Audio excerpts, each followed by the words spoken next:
નમસ્કાર મિત્રો, લોકરક્ષક ન્યૂઝ ઇન્ડિયામાં આપ સૌનું હાર્દિક સ્વાગત છે। હું છું ડોક્ટર આર મિશ્રા। આજે આપણે નવસારી મહાનગરપાલિકામાં બાંધકામ વિભાગ ટાઉન પ્લાનિંગ દ્વારા આજે ઠેર ઠેર ગલી મોહલ્લે ચાર રસ્તે મોટી મોટી બિલ્ડિંગો બંધાઈ રહી છે।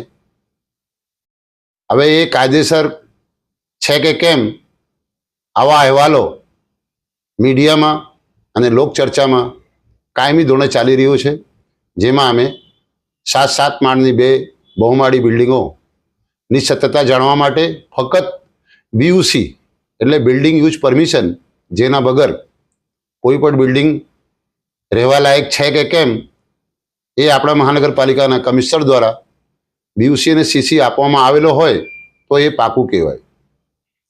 ફક્ત અમે 18/2/2026ના રોજ સદર બિલ્ડિંગોના બીયુસી આપવામાં આવેલ છે અને આ બીયુસી આપવા માટે જે પુરાવા લેવા માટે સરકારશ્રીની ગાઈડલાઈન છે એ ગાઈડલાઈન મુજબ અમે માહિતી માગી હતી, જેમાં આમનું મળેલ માહિતી ખરેખર બહુ ચોંકાવનાર છે કે હજુ સુધી બીયુસી અને સીસી આપવામાં આવેલ નથી અને એ બિલ્ડિંગો મોટા ભાગે વેચાઈ પડી ગઈ, લોકો રહેવા પણ લાગ્યા।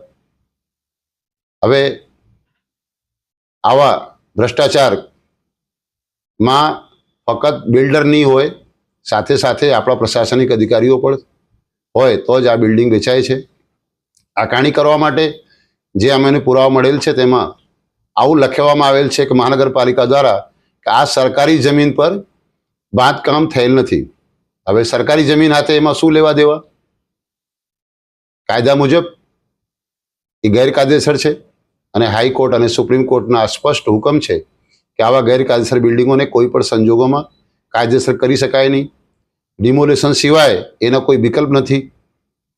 હવે નવસારી મહાનગરપાલિકાના મહામહિમ મુખ્ય અધિકારી કમિશનર શ્રી 18/2/2026ના રોજ કરેલ આરટીઆઈ અને આપેલ માહિતી, જેમાં નગર નિયોજક શ્રી અને આપણા નાયબ મ્યુનિસિપલ કમિશનર શ્રી પોતે સહમતિ દર્શાવી છે કે માહિતી છે જ નથી। માહિતી ક્યાંથી હોય?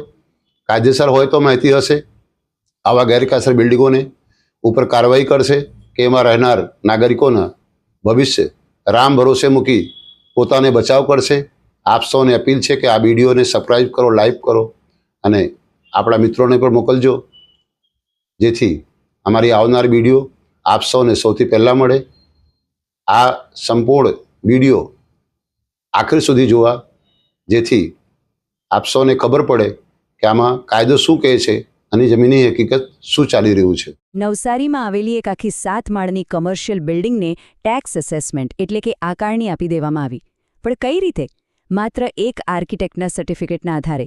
કોઈ જ સત્તાવાર મ્યુનિસિપલ ક્લિયરન્સ નહીં, કોઈ કમ્પ્લીશન સર્ટિફિકેટ નહીં અને કોઈ જ બીયુ પરવાનગી નહીં। સીધી રીતે કહીએ તો આખી સત્તાવાર મ્યુનિસિપલ પ્રક્રિયાને અહીં બાયપાસ કરી દેવામાં આવી। આ બે બાબતો વચ્ચેનો તફાવત જ આ આખી સમસ્યાનું મૂળ છે। કાયદો સ્પષ્ટપણે કહે છે કે કોઈ પણ ઇમારતની કાયદેસર આકારણી માટે સત્તાવાર મ્યુનિસિપલ બીયુ પરવાનગી હોવી જોઈએ। આ એક અફર નિયમ છે, પરંતુ આરટીઆઈનું તારણ શું બતાવે છે? વાસ્તવિકતામાં ત્યાં આકારણી માત્ર એક ખાનગી આર્કિટેક્ટના સર્ટિફિકેટ પર થઈ ગઈ। કાયદો કંઈક બીજું માંગે છે અને જમીન પર કંઈક બીજું જ થઈ રહ્યું છે, જે ખરેખર ખૂબ ગંભીર બાબત છે। આ તફાવત શા માટે આટલો મોટો મુદ્દો છે તે સમજવા માટે ગુજરાતમાં મકાન બાંધકામના નિયમોને સમજવા ખૂબ જ જરૂરી બની જાય છે। આપણે વાત કરી રહ્યા છીએ 1949ના જીપીએમસી એક્ટની, ખાસ કરીને તેના પ્રકરણ 15ની। આ કોઈ સામાન્ય કાગળ નથી, પરંતુ એક ખૂબ જ મજબૂત કાનૂની માળખું છે। આ પ્રકરણની કલમ 263થી 271માં સ્પષ્ટ રીતે લખેલું છે કે ખાલી પ્લોટ પર ઇમારત બન્યા પછી તેને કાયદેસર રીતે રહેવા લાયક કેવી રીતે ગણી શકાય। તેમાં બાંધકામ પૂરું થવા અને તેની સલામતી અંગેના એકદમ કડક નિયમો છે, જેનું પાલન કરવું દરેક માટે અનિવાર્ય છે। અને આ કાયદાકીય માળખામાં સૌથી કેન્દ્ર સ્થાને જે નિયમ છે તે છે બીયુ પરવાનગીની અનિવાર્યતા। આપણે અવારનવાર આ શબ્દ સાંભળીએ છીએ, બીયુ પરવાનગી એટલે કે બિલ્ડિંગ યુઝ સર્ટિફિકેટ।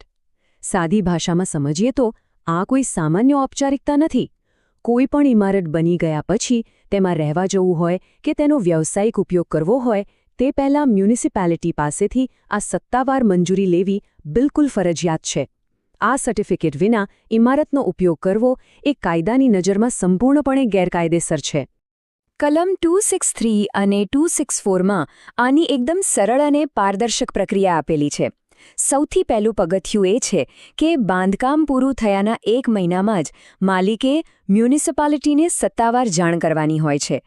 ત્યાર પછી કમિશનર અથવા તેમના અધિકારીઓ સ્થળ પર જઈને ચેક કરે છે કે બાંધકામ પાસ થયેલા નકશા મુજબ જ થયું છે કે કેમ, અને જ્યારે બધું યોગ્ય જણાય ત્યારે જ બીયુ પરવાનગી આપવામાં આવે છે.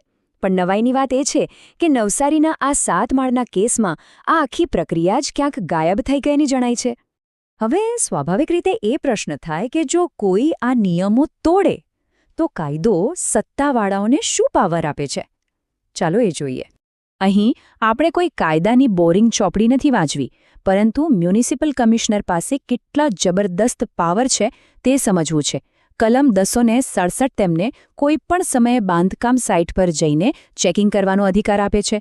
જો તેમને લાગે કે બાંધકામમાં ગડબડ છે અને બીયુ પરવાનગી નથી, તો કલમ 268 અને 265 મુજબ તેઓ તાત્કાલિક ઇમારત ખાલી કરાવી શકે છે અને ગેરકાયદેસર બાંધકામ પર બુલડોઝર પણ ફેરવી શકે છે. એટલું જ નહીં, કલમ 270 હેઠળ તેઓ બાંધકામની સામગ્રી અને બધા જ રેકોર્ડ પણ જપ્ત કરી શકે છે. એટલે કે કાયદાએ તેમને પૂરેપૂરી સત્તા આપેલી છે. આ સિવાય પણ કેટલાક કડક નિયમો છે જે જાણવા જેવા છે. જેમ કે કલમ 269 સ્પષ્ટ કરે છે કે બાંધકામ વખતે કોઈપણ અકસ્માત થાય તો તેની પૂરી જવાબદારી બિલ્ડરની જ રહેશે. વળી કલમ 266 મુજબ જો ઇમારત ગેરકાયદેસર હોય તો પાણી કે ગટરના કનેક્શન કાપવાની સત્તા પણ કોર્પોરેશન પાસે છે. અને કલમ 271 તો કોર્પોરેશનને પોતાના વિસ્તાર માટે ખાસ નિયમો કે બાયલોઝ બનાવવાની પણ છૂટ આપે છે. આ બધું જ અંતે લોકોની સલામતી માટે જ બનાવવામાં આવ્યું છે. તો હવે કાયદાની આ સૈદ્ધાંતિક ચર્ચા પરથી આપણે નવસારીની જમીની હકીકત પર પાછા આવીએ. અહીં ઊભો થાય છે જવાબદારીનો એક ખૂબ મોટો સવાલ. કલમ 263 થી 271 સુધીના પાવર્સ જોયા પછી આપણે સમજી શકીએ છીએ કે આ અહેવાલ શા માટે સીધી રીતે નવસારીના ઉચ્ચ અધિકારીઓ તરફ આંગળી ચીંધી રહ્યો છે. આ 7 માળની ઇમારત અંગે કાયદેસર કાર્યવાહી કરવાની તમામ સત્તા અને કાનૂની જવાબદારી સીધી રીતે નવસારીના ક્લાસ 1 અધિકારી, ડેપ્યુટી મ્યુનિસિપલ કમિશનર અને મ્યુનિસિપલ કમિશનરના ખભા પર જ આવે છે. સત્તા છે તો જવાબદારી પણ છે જ. અને આ જ બાબત આપણને અંતિમ અને સૌથી સળગતા પ્રશ્ન પર લાવીને ઊભા કરી દે છે. શું સિસ્ટમ કાયદાનું પાલન કરાવવા પોતાની સત્તાનો ઉપયોગ કરશે? હાઈકોર્ટ અને સુપ્રીમ કોર્ટના કડક આદેશો છે, તો શું એ મુજબ ડિમોલિશનની કાર્યવાહી હાથ ધરાશે? કે પછી આ ગેરકાયદેસર આકારણી આમાં જ ચાલુ રહેશે અને આરટીઆઈના તારણો ફાઇલોમાં દબાઈ જશે? આ પ્રશ્નોનો જવાબ તો ભવિષ્યમાં જ મળશે.